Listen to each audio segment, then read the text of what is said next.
Hello everyone. आज के video में मैं आपको नेटवर्किंग का क्लाइंट सर्वर मॉडल या आर्किटेक्चर कराने वाली हूँ। क्लाइंट सर्वर मॉडल को स्टार्ट करने से पहले आपको पता होना चाहिए कि जो बेसिक टर्म्स है होस्ट, क्लाइंट और सर्वर, ये क्या होता है। होस्ट क्या होता है? होस्ट इज़ अ कंप्यूटर और other device connected to a computer network. तो होस्ट एक कंप्यूटर हो सकता है या आपका लैपटॉप हो सकता है, आपका मोबाइल, कोई भी एक ऐसी डिवाइस हो सकती है जो कि कंप्यूटर नेटवर्क से कनेक्टेड होगी, that is host. Client, a client is a piece of computer hardware और software that access a service made available by a server. Client क्या है? क्लाइंट कोई भी कंप्यूटर हार्डवेयर और सॉफ्टवेयर हो सकता है जो कि एक सर्वर से सर्विसेज एक्सेस कर रहा है। सर्वर क्या होता है? Server is a computer program और device that provides a service to another computer program and its user also known as the client. तो सर्वर वो है, एक ऐसा कंप्यूटर प्रोग्राम है या ऐसा डिवाइस है जो कि सर्विस प्रोवाइड करा रहा है दूसरे कंप्यूटर्स को, ठीक है। और जिनको वो सर्विसेज प्रोवाइड करा रहा है दैट इज़ यूज़र, और जिसको हम क्लाइंट भी बोलते हैं। यह बेसिक टर्म जिसमें आपको इन आर्किटेक्चर को करने से पहले आपको पता होना चाहिए कि होस्ट क्या होता है, क्लाइंट क्या होता है और सर्वर क्या होता है। तो क्लाइंट सर्वर आर्किटेक्चर या क्लाइंट सर्वर मॉडल को स्टार्ट करते हैं। स्टार्ट करने से पहले आपसे रिक्वेस्ट है, जो भी सब्सक्राइबर जिन्होंने सब्सक्राइब नहीं किया है चैनल को, तो please like share subscribe my channel. अब देखिए क्या होता है क्लाइंट सर्वर आर्किटेक्चर या client server model. Most important topic है आपका शॉर्ट नोट्स में या 5-7 मार्क्स में आपके एग्ज़ाम में आ सकता है। क्लाइंट सर्वर आर्किटेक्चर जिसको हम रिक्वेस्ट रिस्पॉन्स नेटवर्क भी बोलते हैं। आप देख रहे हो मैंने कितने पॉइंट वाइज आपको नोट्स बनाए हैं। आपको अलग से नोट्स बनाने की रिक्वायरमेंट नहीं है, आप इसी के थ्रू अपने नोट्स प्रिपेयर कर सकते हो। तो क्लाइंट सर्वर आर्किटेक्चर या क्लाइंट सर्वर मॉडल जिसको हम और क्या बोल सकते हैं, रिक्वेस्ट एंड रिस्पॉन्स नेटवर्क। बताती हूँ कि कैसे ये रिक्वेस्ट और रिस्पॉन्स करता है। In client server architecture there is a centralised and powerful host computer commonly known as server and all other hosts are clients। तो क्लाइंट सर्वर आर्किटेक्चर में क्या होता है, एक सेंट्रलाइज्ड कंप्यूटर होता है जिसको हम होस्ट कंप्यूटर बोलते हैं या आप उसे सर्वर बोलते हो, ठीक है। उसके साथ और जितने भी कंप्यूटर्स हैं उन्हें हम बोलते हैं क्लाइंट।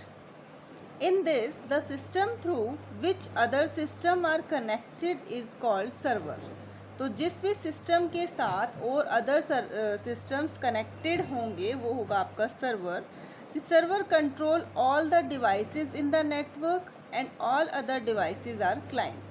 जैसे कि मैंने देखो डायग्राम में बताया है, ये मेन है एक सर्वर, इसको हम बोलते हैं सर्वर। ये है हमारे पास 2 क्लाइंट, क्लाइंट 1 क्लाइंट 2। इंटरनेट के थ्रू ये सर्वर से इसकी से सर्विसेज एक्सेस कर रहे हैं, ठीक है।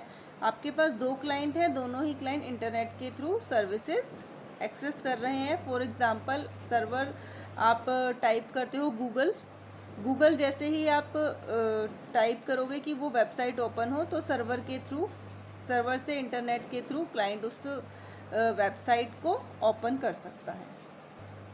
Next point is all the clients communicate with each other through a server। जो भी clients हैं वो किसी दूसरे के साथ कम्युनिकेट कर सकते हैं सर्वर के थ्रू। अब देखो क्या होता है, ये एक होस्ट है जिसको मैंने ए बोला है, होस्ट का नाम मैंने दिया ए, और ये है क्या आपका सर्वर है। दूसरा होस्ट है बी जिसको मैंने बोला है ये है क्लाइंट। अब ये कैसे काम करते हैं, क्लाइंट है, क्लाइंट क्या करेगा, सर्वर को रिक्वेस्ट सेंड करेगा। जैसे मैंने अभी आपको एग्जांपल बताया गूगल को एक्सेस करने के लिए, इसने क्लाइंट ने रिक्वेस्ट सेंड की, सर्वर उसके ऊपर काम करना स्टार्ट करेगा और जो भी उसको सर्वर का जो भी रिस्पोंड करना है, रिक्वेस्ट के ऊपर जो भी जवाब देना है सॉरी, वो सर्वर उसे रिस्पॉन्स करेगा, किसको, होस्ट को, सॉरी क्लाइंट को। तो इस तरीके से काम होता है कि क्लाइंट रिक्वेस्ट सेंड करता है और जो आपका सर्वर है वो उसके ऊपर रिस्पॉन्ड करता है या उस वाले वेब पेज को, वेबसाइट को ओपन करके क्लाइंट को देता है। ठीक है, इस तरीके से क्लाइंट सर्वर मॉडल काम करता है और आजकल ज़्यादातर क्लाइंट सर्वर मॉडल या क्लाइंट सर्वर आर्किटेक्चर को ही यूज़ किया जाता है। अब एडवांटेजेस क्या हो सकते हैं? It contain centralize system, therefore we can backup the data easily, क्योंकि यहाँ पर क्या है, सेंट्रलाइज्ड सिस्टम होता है, सर्वर है सेंट्रलाइज्ड, तो यहाँ पर जो भी डाटा है आपके जो क्लाइंट है वहाँ से डिलीट हो गया है या उसके पास नहीं है, तो वो सेंट्रलाइज्ड सिस्टम से उस डाटा को बैकअप कर सकता है। सिक्योरिटी बेटर होगी। Entire system is maintained by the server, पूरे के पूरे जो सिस्टम है उसको कौन मेंटेन करता है? Server. It also increase the speed of the sharing resources, आपको जो भी रिसोर्सेज शेयर करने हैं उसकी स्पीड भी इंक्रीज हो जाती है। No limit to the number of computers that can be supported by the network, तो आप इसमें कितने भी क्लाइंट को ऐड कर सकते हैं, इसमें कोई लिमिटेशन नहीं है कि हमने इतने नंबर ऑफ कंप्यूटर्स को ही सपोर्ट करना है, कितने भी नंबर ऑफ कंप्यूटर्स इसके साथ जुड़ सकते हैं। अब जिस तरीके से एडवांटेजेस हैं उसकी डिसएडवांटेजेस भी होंगी। It is expensive, client server architecture expensive है। क्यों? क्योंकि इसमें NOS की रिक्वायरमेंट होती है। NOS क्या होता है आपका? NOS होता है network operating system to provide the resources to the client, but the cost of NOS is very high. NOS की रिक्वायरमेंट तो होती है लेकिन उसकी जो कॉस्ट है वो बहुत ही ज़्यादा हाई होती है। It required a dedicated network administrator to manage all the resources, आपको किसी भी एक एडमिनिस्ट्रेटर की रिक्वायरमेंट होती है जो कि आपके सारे रिसोर्सेज को मैनेज कर सके। It is more difficult to setup, इसको सेटअप करना थोड़ा डिफ़िकल्ट होता है। तो ये होता है आपका क्लाइंट सर्वर आर्किटेक्चर, किस तरीके से काम करता है, इसके क्या एडवांटेजेस हैं, क्या डिसएडवांटेजेस हैं, इस तरीके से आप इस क्वेश्चन को अटेम्प्ट कर सकते हो। Thank you so much.